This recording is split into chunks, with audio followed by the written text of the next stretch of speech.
Ang nakaraan, ang sarap. Pwede ka palang maging chef, ano? Sambit ng dalaga habang nakangiti ito sa gawin ng binata. Kaya naman napangiti din ang binata. You really think so? Sambit ng binata habang ito ay nakangiti din. Maya-maya pa ay may nakitang isang alak ang dalaga sa gitna ng mesa nito. Saka iyon kinuha sabay sabing, "Oo naman, watch me. Iinumin ko to to prove na kaya mong maging chef. At pag naubos ko to, pwede ka talaga maging chef." Sambit ni Era kay Eros, saka nito binuksan ng alak na naroon at tinungga. Habang tumatagal ay nahihilo ang dalaga hanggang sa tuluyang malasing ito at kung ano-ano na lamang ang nasasabi. Nang mga sandaling iyon ay lasing na ang dalaga, kaya naman agad na nakangiti lamang ito na nakatingin sa binata na para bang nagpapakyut. Kaya naman napangiti ang binata at pinagbasdan ang kilos nito. Maya-maya pa ay lumapit ang dalaga habang inis itong nakatingin sa kanya. At saka nito hinila ang korbata nito at sinabing, "Bakit ang gwapo mo? Kahit ang yabang-yabang mo, dapat siguro bigyan ka ng leksyon." Sambit ni Era kay Eros habang lasing na lasing at hawak pa din ang korbata nito at saka inaakit at hinalikan ang binata na ikinagulat naman ni Eros. Gulat na gulat ang binata sa nagawang iyon ng dalaga dahil hindi niya inaasahang hahalikan siya nito. Lalo pa at alam nito sa sarili niya na si Era ay inis sa kanya madalas. Sa totoo lang ay nagagandahan siya sa dalaga. At para dito ay nakakabighani talaga ang ganda nito. Kaya naman kahit ito ay nagulat sa ginawa ni Era, ay agad din iyong nagbago dahil sa pagkahumaling nito sa dalaga na siya namang dahilan kung bakit niya ito hinalikan pabalik. Napakatamis ng sensasyong kapwa kanilang natatamasa sa mga sandaling iyon habang sila ay naghahalikan. Tuloy-tuloy lamang sila at walang humpay hanggang sa maramdaman ng bawat isa na nawawala na sila ng hininga. Kaya naman kumalas sila sa isa't isa habang hingal na hingal ang mga ito. Saka itinoon sa isa't isa ang noo ng mga ito habang nakapikit. Matapos iyon ay agad na nagmulat ang dalaga, saka ito napangiti. At nang mapangiti ito, ay agad na hinawakan ni Era ang magkabilang pisngi ng binata, saka nito pinisil-pisil ito na para bang bata na nag-e-enjoy ito na ginagawa iyon sa binatang si Eros. Samantala, ang binata naman ay natutuwa dahil para dito ay napaka-cute ng dalaga sa paningin niya. Maya-maya pa ay nagsalita si Era kay Eros, kasabay niyon ay ang pagtanggal ng isang kamay nito sa mukha niya at dahan-dahang itinuro ang ilong nito, saka dinampi at nilaro-laro ang ilong nito. Grabe naman. Ang tangos pala ng ilong mo, no? Bakit ang daya-daya mo? Pag kaya hindikan ko yan, magiging pango ka kaya. Sambit ng dalaga habang nililikot-likot pa ang ilong nito, na para bang bata ito at mahalata ang pagiging lasing ni Era dahil naniningkit na ito. Kaya naman natawa na lamang ang binatang si Eros sa nasabi ng dalaga dahil hindi niya inaasahang makakatanggap siya dito ng mga papuri patungkol sa itsura niya dahil ang alam niya lang ay palagi siyang kinaiinisan ng dalaga dahil ayon dito ay mayabang daw ito. Habang natatawa ay agad din naman itong tumugon at hinayaan si Era na gawin kung ano man ang gusto nitong gawin sa mukha niya. Saka ito napangisi sabay sabing, "Maybe, why don't you try and see for yourself?" Sambit ni Eros kay Era habang nakangisi ito.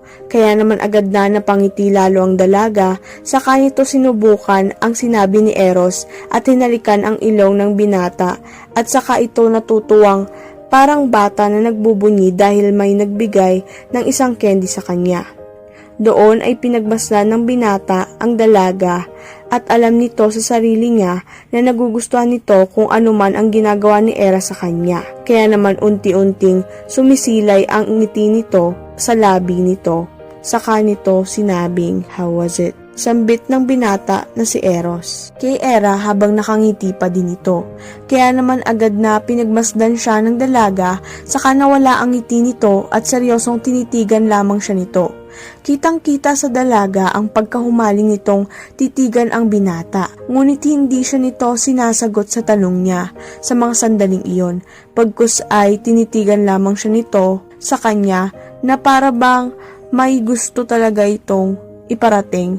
Ngunit hindi nito maiparating sa binata dahil hindi niya maintindihan ang iniisip nito sa kanya. Maya-maya pa ay dahan-dahan din itong ngumiti at saka nito ibinuka ang mga labi nito upang magsalita. Walang pinagbago yung ilong mo, pero bakit unti-unti mo akong binabago? Sambit ni Hera kay Eros habang ito ay nakangiti at saka lamang nagbago iyon nang tanungin niya ito. Agad namang nawala ang ngiti sa mukha ng binata at tinitigan ang dalaga habang seryoso itong pinagmamasdan siya. Sa mga sandaling iyon ay hindi mapigilan ng binata ang nararamdaman niya para dito. Isang bagay na alam din niyang walang kasiguraduhan, pero kung may isang bagay man siya gagawin para sa dalaga, ito ay ang makasama at makapiling niya ito ng matagal pa. Ngunit habang nakatitig sa dalaga ay agad na nagtaka ito dito dahil sa nasabi nitong binago niya ito at doon ay nag-iba ang ekspresyon nito mula sa pagkaseryoso ay napalitan ito ng pagtataka at nangunot ang noon nito. Kaya naman maya-maya lang ay tinanong niya ang dalaga at sinabing, "Binago? What do you mean by that?" Sambit ng binata sa dalaga at saka ito kunot noong napatanong kahit alam nitong lasing iyon. Ngunit gaya ng sabi ng nakararami, ang mga lasing daw ay hindi marunong magsinungaling. Matapos iyon ay agad itong nakangiting sumagot sa binata at saka nito nagsalita at sinabing, "Simula kasi nang makilala kita, hindi ko na maintindihan ang sarili ko. Pwisit ka." Sambit ng dalaga habang nakangiti at saka ito unti-unting nagpalit ng ekspresyon mula sa pagkakangiti nito ay napalitan iyon ng inis. Kasabay nito ay ang masamang tingin nito sa kanya. Agad namang natawa ang binata dahil sa nasabi nito. Akmang magsasalita na sana ang binata nang biglang hindi ito inaasahang sampalin siya nito. Ngunit hindi natuloy iyon dala ng kalasingan ng dalaga na si Hera at saka ito napasalampak sa bisig ng binata na agad din naman siyang sinalo nito. Kaya naman ganoon na lamang ang gulat ng binata nang pumatong sa bisig niya ang dalaga at masalo niya ito. Kaya naman matapos na magulat ang binata ay agad itong natawa sa kanyang sarili. Matapos iyon ay agad nitong niyugyug ang dalaga ngunit nagbigay lang ito ng ingay at mahalata mong lasing na ito. Dahil doon ay agad siyang binuhat ni Eros at saka nito iyon kinarga ng pa-bridal style.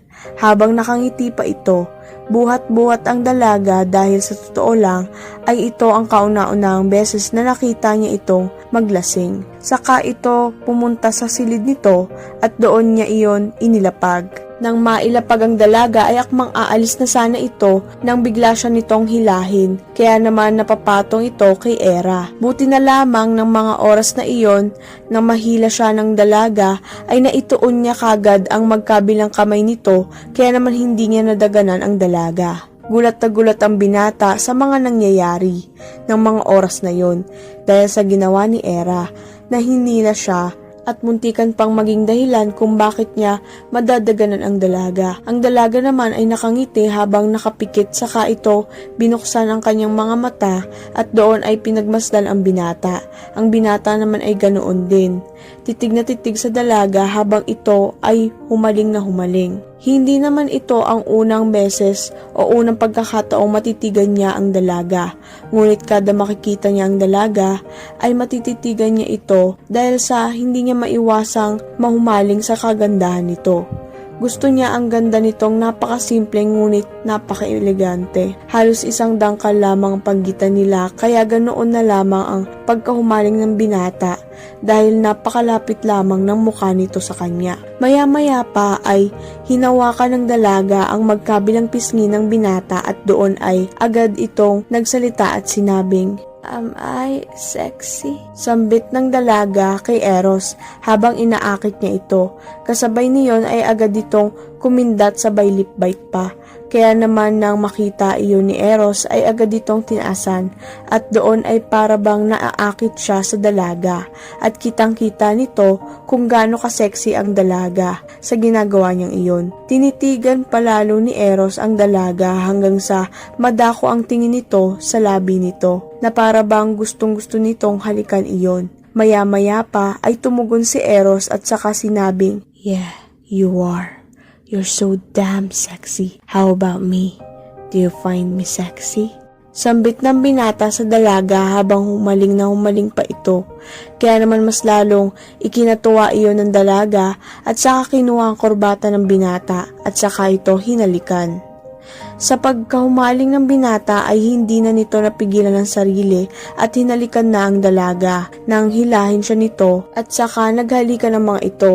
Damang-dama nila ang init ng gabing iyon at talaga namang kapwa tinutugon na nila ang isa't isa sa bawat halik na kanilang ginagawa na para bang kinukuryente ang mga ito sa kakaibang sensasyong nararamdaman ng mga ito sa isa't isa. Hanggang sa lumalim na nga ang kanilang paghahalikan at naramdaman ng mga ito na parehas na kinakapos na sila ng hininga. Doon ay kumalas sila at saka nagsalita ang dalaga patungkol sa sinabi ni Eros. "Hindi ka lang sexy. 'Cause you're hot too." Sambit ni Era kay Eros habang hingal na hingal ito at saka sila muling nagtitigan habang seryoso ang mga ito. Maya-maya lang ay hinilang muli ng dalaga ang binata ngunit sa kwelyo na nito. Saka ito naghalikang muli at dahan-dahang hinuhubad ang kanilang mga damit. Habang tumatagal ay palalim ng palalim ang mga halik na ito. Kinabukasan ay napainat ang dalaga at doon ay napagtanto nito na napakabangong amoy iyon ng bulaklak. Ngunit alam niya na hindi iyon ang gamit niyang pabango kaya naman napamulat ito at nagulat nang mapabaling sa kanyang tabi at nakita ang binata.